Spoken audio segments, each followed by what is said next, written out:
Now, one thing I did want to ask you, I want to take you back to 2011 because many people in the space, especially newer people, they know you because of Bitcoin. But something I think that more people should know, especially people that are newer investors, they should know that this isn't your first rodeo. Back in 2011, you made a huge bet on Amazon, Apple, Facebook, and Google, and you wrote The Mobile Wave on why mobile technology will completely transform the world. You had huge conviction and you made a massive bet, and it turned out to be extremely successful. Now, the same thing's playing out. You have huge conviction on Bitcoin and you've made an enormous bet on it. I wanted to ask you the comparison between that first bet on the mobile wave on Amazon, Apple, Facebook, and Google, and how it compares to your Bitcoin bet. Do you have more conviction in Bitcoin? Do you think it's more transformative a technology than the mobile wave?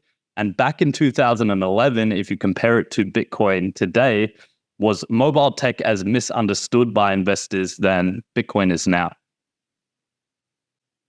Yeah, I think it's a good analogy. I think if you roll the clock back to that period, we were looking at the digital transformation of a bunch of things in society. I mean, Apple was the digital transformation of devices and communications, and Facebook was the digital transformation of relationships. The idea you could literally monetize someone's relationship with their friends, right? And with Apple, your tape recorder, dematerialized into the phone, and your camera dematerialized in your phone, and then all your photos dematerialized in the photo album, and then your CD collection dematerialized. All these things, all your files dematerialized. So I always thought of technology like acid. It's just eating away and dematerializing things. Google just dematerialized every library in the world. And YouTube, dematerialized most video, but also you're looking at the dematerialization of education and entertainment, right? Education, entertainment, information, very profound things. So what are the consequences of that? Well, the idea that you could create one generic device, the iPhone, that 1 billion people would want, and that you could update and improve over the weekend with a software push. That was a big idea, right? That's a massive crystallization in the economy, whereby what if I told you I could replace 27 billion different devices manufactured by 1,000 different companies that come in 10,000 different form factors that are all analog, that are fixed, that can't be updated. And what if I said, we're going to replace all of those companies and all those devices and all that functionality with a single device running one operating system, the iOS, controlled by one company? Well, that would make that company the most valuable company in the world. And that would make that company the most valuable company in the world because that company could create the most value. Because on the weekend, they could give everybody 40 million songs, right? Everybody has... I'm giving everybody 100,000 album library, and they can listen to any song anytime for the cost of electricity. And I don't have to manufacture 10 billion records or 10 billion CDs. And I don't have to have 100,000 music stores, right? Like it used to be, there were stores and they put CDs in them and trucks rolled. Right, we had factories to make them, and we had trucks to deliver them, and we had 100,000 people to sort them and stack them, and we had stores, and we paid for electricity, and people went to the store, Tower Records, and they picked it up. Well, the crystallization in physics, it's where you're collapsing to a low energy state. You're going from water vapor or steam to water to ice, and at each step, energy gets given off. Right? And it's a basic thermodynamic idea, energy, heat. But, in an economy, energy is money, right? Energy is profit. So when we collapse, when we stopped manufacturing film and cameras and recorders, and phonograph records and CVDs and DVDs and whatever you manufacture, when we stopped that, we reclaimed a huge amount of energy and that converted to money. And that accrued to the people most of it accrued to the people that use the Apple product. That's why they became the most famous brand, right? I mean, everybody knows it's kind of cool to have 500,000 photos on your iPhone, right? It's like, and they're all there. So it accrued to them, but a small portion of it accrued to Apple, and that went to their shareholders, and that made them the most valuable company in the world. So in 2010, 2011, I looked at it and I said, well, eventually everybody's going to want this. Eventually everybody's going to have a computer in their pocket. And it's pretty clear it's kind of a winner take all thing.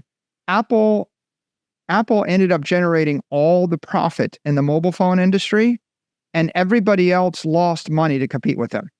So it wasn't like they had 20% market share and got 20% of the profit. It was like they had the best product. They had 150% of the profit. 150% of the profit, 25% of the market. Everybody else lost money to compete in the space. And, where did they go? Remember what happened to BlackBerry, what happened to Nokia, et cetera. Eventually, they all just went away. Motorola, yeah, if you recall. So why was I enthusiastic? Well, what I say is the way you make money is when you see a digital trend. Everybody needs it. Nobody can stop it, but nearly everybody disagrees with you. Right? It's like if the majority of people disagree with you, they don't understand it, but nobody can stop it, but everybody needs it. That describes Amazon. Right? If you go back and read investment research on Amazon, everybody hated it. You know what they said? They said, oh, this is an awful retail company. They don't make any money. Well, they kept not making any money while they sucked the entire market up. And now there's Amazon, Walmart, and everybody else is bankrupt. Right? 20,000 retail companies fail. One or two, Amazon, Walmart, Target kind of are there. And then Amazon runs by everybody. It's because everybody, who doesn't want to have everything they want delivered to their door in 1 hour for free? Who doesn't want that? Just like with Google, I want to go and I ask a question, I want the answer instantly, quick, and I want every book and every piece of information the human race has at my fingertips instantly. Well, who doesn't want that? Everybody wants that. How about YouTube? Okay, well, it's everything you want to know for free instantly, everywhere in the world. Okay, so everybody's eventually going to need it. Billions. There's YouTube videos. They've got 9 billion views, on the video, right? So everybody wants it. Nobody can stop it. But then again, everybody thought it was a stupid idea, right? They didn't really get it. And the same was true with Apple. It's like people just didn't get it. And I'm like, well, a device that basically does everything you want it to do in your pocket that's, 1 million times more powerful than the computer in the space shuttle. And everybody said, well, it's too expensive. Remember they say it's too, you could buy Nokia phones for $30. And the iPhone came out and it was $500. And the people made fun of it. It's fine. It's 10 times as expensive. Well, what happened next? Well, Apple raised the price to $750, and the other phones were $20. And then Apple now sells iPhones for $1,500. So Apple keeps raising the price of the iPhone, and all these other cheap phones went to zero because at the end of the day, the point was that it's what people want, right? It's just better. They don't want. People used to think, oh, they just want the cheap thing. Just like they'd make fun of Amazon for this or that. But no, they don't. So those companies, they represent the digital transformation of retail, of information, of relationships. They made fun of Facebook. But, it's like when 4 billion people or 3 billion people are on a network, it's just so incredibly powerful that you can't stop the thing. These companies are now more powerful than a lot of countries, a lot of national governments. But the key point I'd make is the time to buy them was when everybody laughed at you. Back in 2010 to 2012, most people would have laughed at you. With regard to Apple, they would laugh. They would say, well, it's too expensive and Nokia's got the market or Motorola this or something. Or they'll never, the telephone companies will control the business. Or they would say, well, the stock is too high, so you should sell the stock because here's a classic one. It was 5% of my portfolio. The stock doubled. Now it's 10% of my portfolio. But my investor mandate is I never want to have any stock more than 5% of my portfolio. So every time Apple doubles, the gigabrains sell half their position. And so then it doubles again, so they sell half again. So then it doubles again, so they sell half again. So then it doubles again, so they sell half again. So after 10 years, they've got a little bit of Apple stock, and they bought all of the computer companies that went bankrupt. And they did it in a risk-averse fashion. And, again, the key point is diversification is selling the winner to buy the loser. And it's this common Wall Street meme or cliche, and they probably teach you in business school, and a bunch of guys in suits, they will tell you that. But all those dudes in suits that practice diversification, they didn't get rich because they diversified. They got rich because they instilled fear, uncertainty, and anxiety in a bunch of other people who then gave them their money and agreed to pay 2% management fee and give them 20% of the upside. So if you think about classic Hollywood, classic Wall Street masters of the universe, they will manage your money. You're a retiree, you're a doctor, a dentist, you give them your money, you give them your life savings. They charge you 2% a year, and then they take 20% of the upside, and then they tell you that it's too dangerous for you to own Apple. It's too dangerous to own Bitcoin. It's too dangerous to own Google. You can't do that. That's irresponsible. So here's what happens next. You give them $1 million at 2 and 20. And if you actually understand statistics or financial modeling, and then you just take that $1 million and invest it in the S&P index, and the S&P were to go up 10% a year, they get 4% a year and you get the other 6%. Which means that you just gave them 40% of your money. You had $1 million and you just gave them $400,000 and you got the other $600,000 back. And so if you ask yourself the question, who are the people telling you diversify? It's the people selling you the diversified funds, or they hold themselves out as these brilliant diversifiers. And what they're really doing is taking all your money, right? And on the other hand, name a billionaire that got rich by diversifying. Jeff Bezos didn't get rich by diversifying. Mark Zuckerberg didn't get rich by diversifying. Steve Ballmer didn't get rich by diversifying. Like Steve Jobs didn't get rich by diversifying. Pretty much, Elon Musk didn't get rich by diversifying, right? You could go on, and let's take even Warren Buffett. The most profitable trade Warren Buffett ever made? Apple. He bought Apple stock. And he made more money they bought Apple stock 20 years late or whatever, and they made more money on Apple than they made on every other stock investment in the history of the company. And they made it in like 5 years. And it was concentrated position, like by the dominant mobile company, right? And so I think that people are misled, and they don't think about it much, right?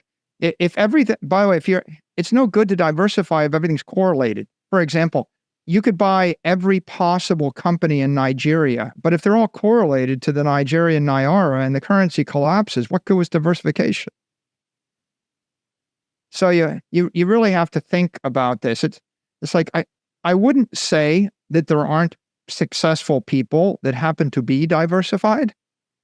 I would just say that oftentimes this is a mantra that's brainlessly recited to give people an excuse to not think.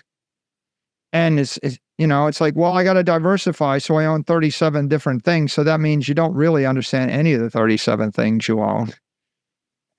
And I would advocate you should spend 1,000 hours obsessing over each thing you own. And if you're the kind of person that can spend 5,000 hours and spend 1,000 hours on each of 5 things, then, good for you. Maybe you'll end up owning Apple, Amazon, Facebook, Google, right? And then maybe you'll say all 4 worked. And that's not so bad. But I'm skeptical of a lot of the other, ideas that circulate, and they're just kind of mindlessly repeated over and over and over again. So coming back to the question you asked, right? What happened a decade ago was the digital transformation of all those things. It was the digital transformation of information, and it created trillions and trillions of dollars of wealth. And you could have actually made a lot of money if you jumped on that wave. What you have to do is pick the winner, right? There's 1,000 digital retail companies. There's one Amazon. You don't want the Amazon of Singapore. You don't want the Amazon of Nigeria. You want the Amazon, right? So you see, you have to pick that. There's one Apple, there's one Amazon, there's one Google, there's one Facebook. If you picked it, there's one Microsoft. If you pick it, you win. You pick the number 3, you probably lose. And so that was a big wave. But by 2020, that was still unstoppable. Like the Magnificent Seven has been an okay investment. Like if you bought all those stocks in 2020, you probably doubled the performance of the S&P index. The S&P index is up like 45%. If you picked the best 5 companies in the index, well, you double that performance. If you picked the rest had no return. Okay, so there's 493 or 490 companies that don't return anything. They're all losers. There's 5 to 10 companies that are the winners. And if you pick the winners, yeah, you do better than the index. If you pick the index, at least you brainlessly got some winners. But of course, Bitcoin outdid them by a factor of 3 or a factor of 2 to 3. So why was that? And the answer is by 2020, 98% of the people didn't disagree with you if you said Amazon was a good idea. See, by 2020, most people agreed with you that Amazon was a good idea. Most people thought, well, Google, Apple, Amazon, Facebook, they're monopolies, and Microsoft. Once everybody knows they're monopolies, once everybody knows they're unstoppable, once everybody knows that they need them, then you're not going to get a 10x or a 100x performance anymore because all the capital has already moved into the market. Now, there's 2 problems with investing in those Magnificent Seven stocks today, in my opinion. And the one problem is everybody knows they're good and everybody knows they're essential. And so the market is adjusted, and that means that they're not undervalued. The second problem is the regulators and politicians will increasingly target them. They're targets because they're companies, whether it's targets to unionize or targets to fine or targets to regulate or targets to embargo or lever or censor, or, they're just, or tax, they're just targets. And that's challenging. And the third is they're companies. And this is related to the second problem, but it's a much deeper idea, which is a company is a capital structure, and the capital structure has a finite capacity for you to invest in. So, for example, if the stock of a company triples overnight, like Meta doubled the other day, if it doubles, then and it's valued based on cash flows, and then the cash flows have to double. If you double it again, the cash flows have to double again. If you increase the stock value by a factor of 10, expectations for cash generation have to increase by a factor of 10. That makes them even stronger cash derivatives in a period when you have inflationary money. So you're valued on cash flows, the money is losing its value, and so the debasement of the currency strikes at the heart of the value proposition of the company as a store of value. So that makes them increasingly risky and fragile. And that's exacerbated by the fact that there's massive political pressure in the conventional financial environment for them to return their capital to their shareholders. So when Meta stock doubles, they announce a $55 billion stock buyback. And then they announce a dividend. And that's Apple's playbook. Apple has been buying their stock back and dividending out their excess cash.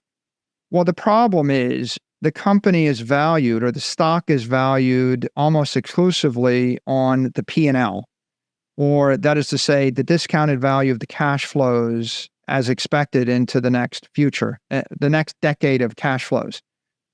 Now, if they took all their cash and they bought Bitcoin, let's think about like Meta. If they didn't give back the 55 billion, what if they actually bought $55 billion worth of Bitcoin? Now think about that for a second. Like if they even bought $10 billion worth of Bitcoin and they announced that to the marketplace, Bitcoin would triple. They would have $30 billion of property. It would be going up 20 to 30% a year. So within a few years, they'd have $100 billion of property. If they actually executed the $50 billion buy, you would have $150 billion worth of property within 24 months. And that $150 billion would be accreting at 20 to 30% a year. But let's just say 20% a year. You're going to generate $30 billion of investment income per year, compounding. And so now you end up with a company where the balance sheet is worth hundreds of billions of dollars, not just the P&L. And so most of these companies, they don't have property, so they're valued on cash flows. And that means as a store of value this decade, that's increasingly risky, right? It's probably the best conventional idea anybody has. But, having the best conventional idea is, it's like buying the best building in a war zone. It's like, okay, well, it's the best you could do, but you're still losing. Or it's like, it's finding the most comfortable cabin on the Titanic.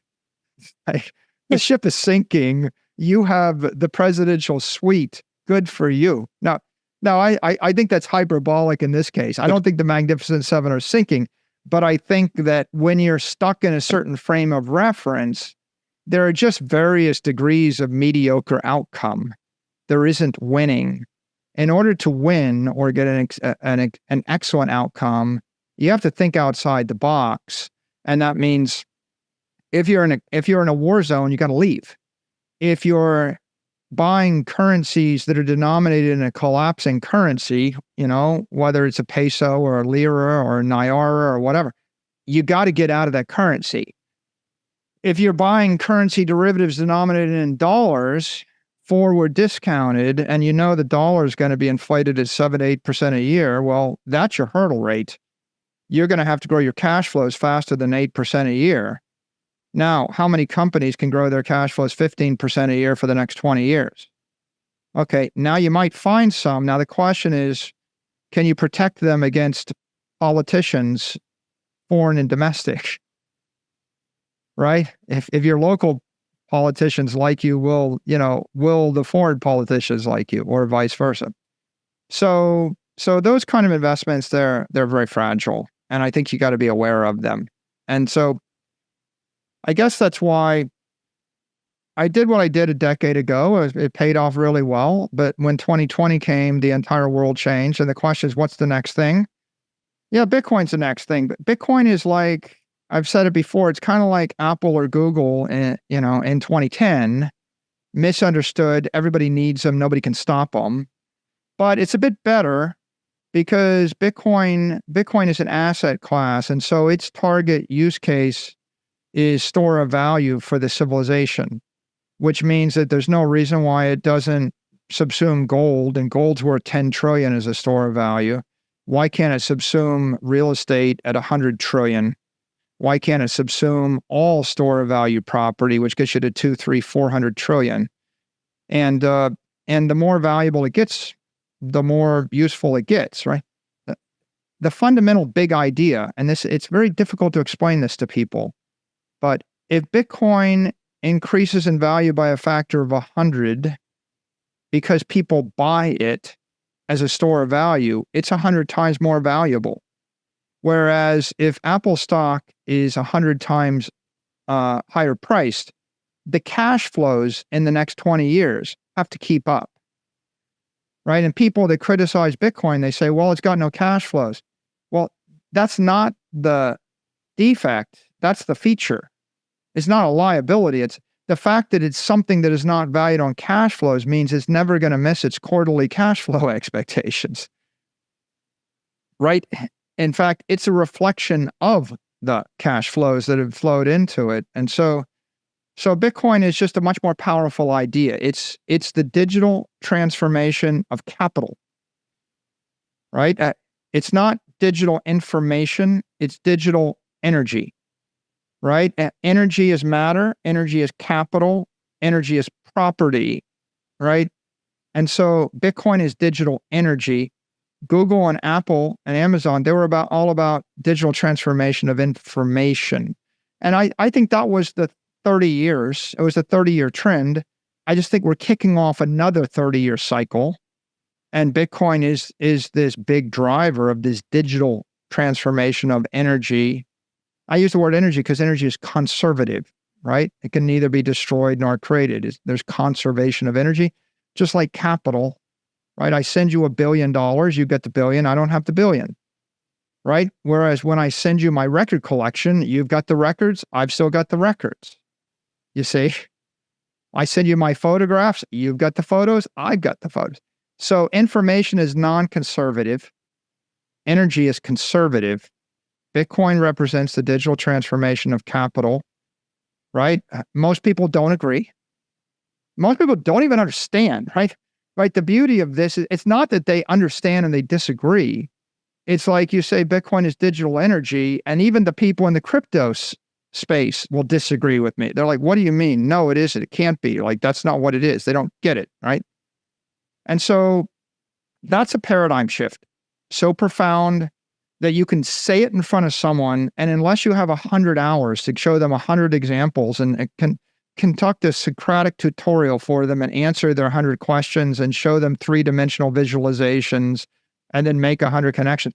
If you don't have that time, they just look at you, they blank, they disagree, they misunderstand, and so they don't buy. But that's exactly what you want. You want something which can't be stopped.